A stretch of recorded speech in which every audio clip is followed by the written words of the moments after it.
नमस्कार दोस्तों, आपके अपने YouTube चैनल स्ट्रीविज़ में आपका स्वागत है। दोस्तों, आज के इस वीडियो में मैं आप लोगों को बीटीसी सेकंड सेमेस्टर के इकाई 6 समीकरण तथा सब समीकरण का अर्थ का जो भी बेसिक है आप लोगों को बताऊंगा और उसके बाद फिर आप लोगों को इससे संबंधित जो क्वेश्चन हैं वो सॉल्व करवाऊंगा। तो इसके लिए मेरे वीडियो को एंड तक देखिए और यदि वीडियो पसंद आए तो वीडियो को लाइक करें और ये चैनल पर नए हैं तो चैनल को सब्सक्राइब करें। तो चलिए आज का वीडियो शुरू करते हैं। देखिए, सबसे पहले देखते हैं कि समीकरण किसे कहते हैं।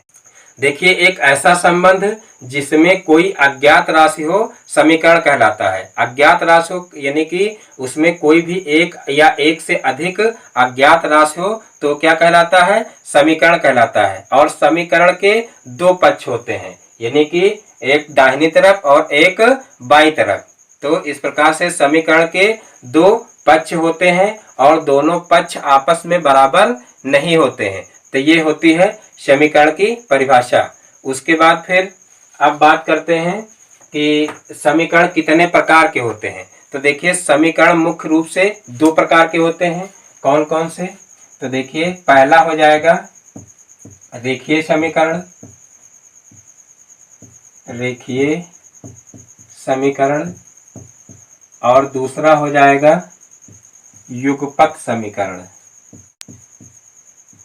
युगपत समीकरण, युगपत समीकरण। तो देखिए, रेखीय समीकरण सबसे पहले देखते हैं। तो रेखीय समीकरण क्या होता है? तो देखिए, रेखीय समीकरण वो होता है जिसमें एक चर हो। सबसे पहले एक चर हो और चर की घात भी एक ही होनी चाहिए, तो उसे क्या कहते हैं? रेखीय समीकरण कहते हैं। जैसे दिया हो 2x + 1 = 0, तो ये क्या हो जाएगा? ये हो जाएगा रेखीय समीकरण। और युगपत समीकरण किसे कहते हैं? तो ऐसा समीकरण जिसमें दो या दो से अधिक चर पाए जाए। अब सबसे पहले बात आती है कि चर और अचर किसे कहते हैं, ये भी समझ लीजिए, क्योंकि हम चर दो बार बोल चुके हैं और हो सकता है आप लोगों को न पता हो। तो देखिए, चर और अचर का मतलब भी समझ लीजिए। चर देखिए वह संख्याएं होती हैं जिनके मान चलते रहें या बदलते रहें। देखिए, चर से मतलब या चर से अर्थ लगाइए चलने से। तो चर का मतलब होता है ऐसे मान जो चलते रहें या बदलते रहें, तो उनका वो क्या कहलाते हैं? चर कहलाते हैं। जैसे मान लीजिए x है, आप लोगों को एग्जाम्पल के तौर पे समझा दे रहे हैं कि जैसे x है तो x का मान कहीं पर 0 निकलता है, कहीं 1 निकलता है, कहीं 200 निकलता है, तो कहीं 500 निकलता है। यानी कि ये अस्थाई नहीं है कि x का मान सवाल में कितना निकलेगा। जहां पर भी आप सवाल लगाएंगे हर सवाल में x के मान अलग अलग निकलेंगे। अगर a लिए हो चर में तो a के मान अलग अलग निकलेंगे। तो इस प्रकार से ये क्या है? जितने भी बीजगणित के अंक है, देखिए जो x y z a b c d ये सब क्या है? ये बीजगणितीय अंक है। तो जितने भी बीजगणितीय अंक होते हैं वो क्या होते हैं? वो चर होते हैं। और जो अंक गणित के अंक होते हैं यानी कि 0 से लेकर के 9 तक या इनसे बनी और बड़ी संख्या, वो सब क्या है? कांस्टेंट है यानी कि अचर पद हैं। तो इस प्रकार से चर और अचर का मतलब आप लोग समझ गए होंगे। देखिए, x y z या a b c d ये जो संख्याएं आएंगी ये क्या कहलाएंगी? ये कहलाएंगी चर। और जो अंक हैं वो क्या कहलाते हैं? वो कहलाते हैं अचर। तो इस प्रकार से चर और अचर आप लोगों को समझ में आ गया होगा। अब यहाँ पर बात हो रही थी युगपत समीकरण। तो ऐसा समीकरण जिसमें दो या दो से अधिक चर पाए जाएं उसे क्या कहते हैं? युगपत समीकरण कहते हैं। जैसे x + y = 0, तो इस प्रकार से क्या हो जाएगा? ये हो जाएगा युगपत समीकरण, क्योंकि इसमें देखिए दो चर आ गए। यहाँ पर देखिए x भी चर है और y भी चर है, तो इस प्रकार से इसमें दो चर आ गए, तो ये हो गया युगपत समीकरण। अब इसके अलावा जो है संख्याओं के इसके अलावा जो है समीकरणों के कुछ और रूप भी मिलते हैं, उनको भी आप लोग जान लीजिए और समझ लीजिए। तो देखिए,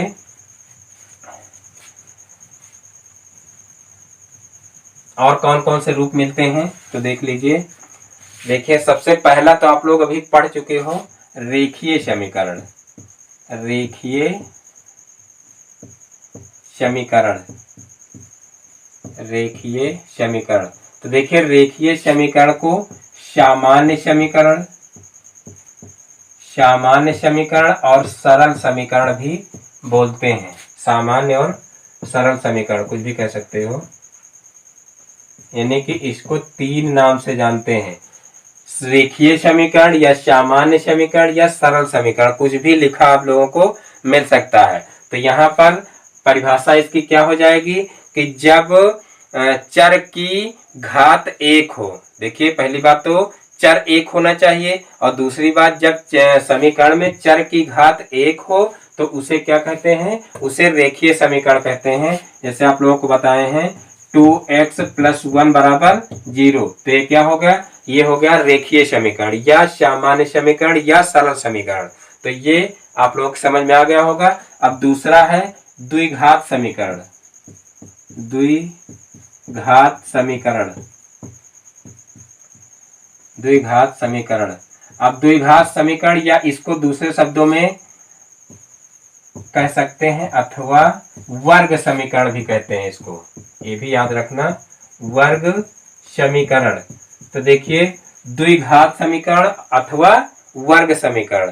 तो देखिए द्विघात समीकरण क्या होता है, तो ऐसा समीकरण जिसमें चर की घात 2 हो, जिसमें चर की घात 2 हो उसे क्या कहते हैं, उसे द्विघात समीकरण कहते हैं। जैसे आ जाए 2x² + 1 = 0, तो ये क्या हो जाएगा, तो ये हो जाएगा द्विघात समीकरण। अब देखिए घात कैसे पता करते हैं।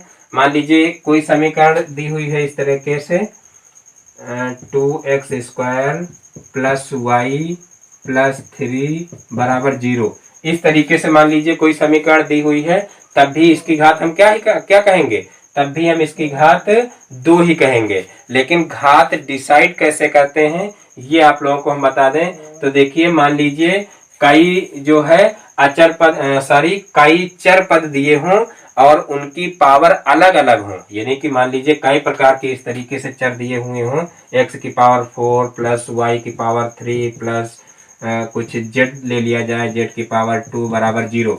इस तरीके से मान लीजिए कोई समीकरण दी हुई है और उसकी पावर हमको जो है बताना है। जैसे कह दिया जाए कि इस समीकरण की पावर बताइए कि इसकी पावर क्या होगी। तो देखिए यहाँ पर क्या हो जाएगा, तो यहाँ पर देखिए x⁴ दिया हुआ है, यानी कि सबसे बड़ी पावर हम लेते हैं। देखिए जब हमसे पावर पूछा जाता है कि इस समीकरण की पावर क्या है, पावर का मतलब घात क्या है, तो घात क्या हो जाएगी, जो सबसे बड़ी पावर होगी या सबसे बड़ी घात होगी वही घात हम लिखेंगे। यानी कि यहाँ पर इस 2 को काउंट नहीं करेंगे और इस 3 को भी काउंट नहीं करेंगे। यहाँ पर जो 4 है इसको हम कहेंगे कि हाँ इस समीकरण की जो है घात वो है 4 है। इस समीकरण की घात जो है वो क्या है, 4 है। और अगर ये गुणे में होता तब ये जो घातें हैं वो सब जुड़ जाती, लेकिन यहाँ पर गुणे में नहीं है, यहाँ पर क्या है प्लस में है, इसलिए ये घातें जो है वो जुड़ेंगी नहीं, यानी कि इसमें जो सबसे बड़ी पावर होगी वही जो है हो जाएगी। तो इस प्रकार से जो है द्विघात समीकरण अथवा वर्ग समीकरण ये हो जाएगी। और अगर घात आपको डिसाइड कैसे करना है, तो घात जो है डिसाइड करना है सबसे बड़ी पावर देख करके, यानी कि अगर घात पूछा जाए कि इस समीकरण की घात कितनी है, तो जो सबसे बड़ी पावर होगी वही उसकी घात हो जाएगी। और इस तरीके से अगर मान लीजिए 2 या 3 अननोन यानी कि जो है 2 या 3 जो है चर पद दिए हों, तब भी जो है उसमें जो पावर सबसे बड़ी होगी वही जो है पावर मानी जाएगी। अब देखिए किस प्रकार के क्वेश्चन पूछे जाते हैं, यानी कि जो हमको एकदम सामने दिखा करते हैं उस तरीके के क्वेश्चन नहीं पूछे जाते हैं। समीकरण इस तरीके की दे दी जाती हैं, जैसे मान लीजिए दे दिया गया x - 1 और x + 1 = 0। अब ये समीकरण दे दिया गया और कहा गया कि इसकी घात क्या होगी, इसकी घात क्या होगी। तो यहाँ पर देखिए आपको देखने में लगेगा कि इस समीकरण की घात 1 होगी, लेकिन देखिए यहाँ पर हम अभी आप लोगों को नीचे बताए थे कि जब गुणे में दिया हो तो हमेशा उसको गुणा कर लिया जाता है और गुणा में घातें जुड़ जाती हैं। ये पॉइंट याद रखना कि गुणा में घातें जुड़ जाती हैं। और जब जोड़ में दिया हो तब वहां पर जो सबसे बड़ी पावर है वो जो है लिख दी जाती है। लेकिन यहाँ पर गुणा है तो हम इसका सबसे पहले गुणा करेंगे। तो यहाँ पर देखिए एक फार्मूला बन रहा है ए माइनस बी और ए प्लस बी। ये फार्मूला होता है ए स्क्वायर माइनस बी स्क्वायर। तो यहाँ पर ए स्क्वायर माइनस वन, वन का स्क्वायर वन ही होता है, इसलिए ए स्क्वायर माइनस बी स्क्वायर यानी कि एक्स स्क्वायर और माइनस वन का स्क्वायर यानी वन हो जाएगा और बराबर 0 हो जाएगा। तो इस प्रकार से अब देखिए, अब इसको आप लोग आसानी से बता लेंगे कि जो है इस समीकरण की घात क्या है, 2 है। तो इस प्रकार से द्विघात समीकरण भी आप लोग समझ गए होंगे। अब बात करते हैं त्रिघात समीकरण। अब बात करते हैं त्रिघात समीकरण की। देखिए तीसरा क्या हो जाएगा, त्रिघात समीकरण। त्रिघात समीकरण देखिए जिस तरीके से दो घात समीकरण था उसी प्रकार से त्रिघात समीकरण हो जाएगा। यानी कि ऐसा समीकरण जिसमें चर की घात 3 हो तो वो क्या हो जाएगा, त्रिघात समीकरण हो जाएगा। जैसे x cube plus y square plus 1 बराबर 0। अब इसमें क्या होगा, इसमें देखिए एक चर की घात जो है 3 है, यानी कि ये त्रिघात समीकरण हो जाएगा। तो इस प्रकार से हम बहुत ही आसानी से रेखीय समीकरण या सामान्य समीकरण या जो है सरल समीकरण भी ज्ञात कर सकते हैं। यानी कि जब पावर में 1 दिया हो, देखिए पावर में यहाँ पर 1 माना जाता है, यहाँ पर ए जो है x की पावर 1 समझ लीजिए है। यानी कि किसी संख्या में अगर पावर लिखा ना हो तब भी वहां पर पावर 1 होती है। हर संख्या की पावर में 1 होता है, उसको जो है लिखा नहीं जाता है। और 1 जो है सभी संख्याओं की पावर में होता है। 1 का मतलब देखिए उसकी पावर 1, 1 का मतलब वो स्वयं, तो देखिए वो स्वयं तो संख्या होती ही है, तो इसलिए पावर में 1 नहीं लिखा जाता है और 2 से लिखना स्टार्ट किया जाता है। यानी कि जब पावर 2 होती है तब 2 लिखा जाता है, फिर 3, इस प्रकार से आगे पावर लिखी जाती है। तो रेखीय समीकरण ये हो जाएगा, यानी कि पावर में 1 हो तब वो रेखीय समीकरण हो जाएगी। और द्विघात समीकरण में पावर 2 होगा तो द्विघात समीकरण हो जाएगा। जैसे एक्स स्क्वायर प्लस 1 बराबर 0 बताए थे। और यहाँ पर देखिए जब त्रिघात समीकरण होगी यानी कि चर की घात 3 होगी तो क्या हो जाएगी, त्रिघात समीकरण हो जाएगी।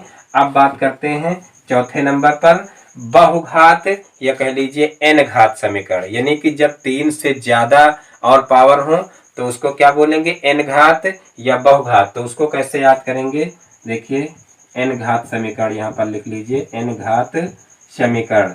तो यहाँ पर n यानी कि n का मतलब कि पावर में जितना दिया हो वही यहाँ पर रख दीजिए। तो यहाँ पर देखिए यहाँ पर हो जाएगा, मान लीजिए x1, यहाँ पर x1 यानी कि जो पहला अचर, मान लीजिए यहाँ पर 2 होता है, यहाँ पर 3 होता है, इस तरीके से कुछ होता। तो यहाँ पर जो पहली अचर संख्या है वो हो जाएगी और यहाँ पर x की पावर n हो जाएगा, क्योंकि यहाँ पर जो सबसे बड़ी पावर होगी वही सबसे पहले होगी। फिर यहाँ पर जो है अगले स्टेप में मान लीजिए प्लस में कर लीजिए a2 और फिर n की x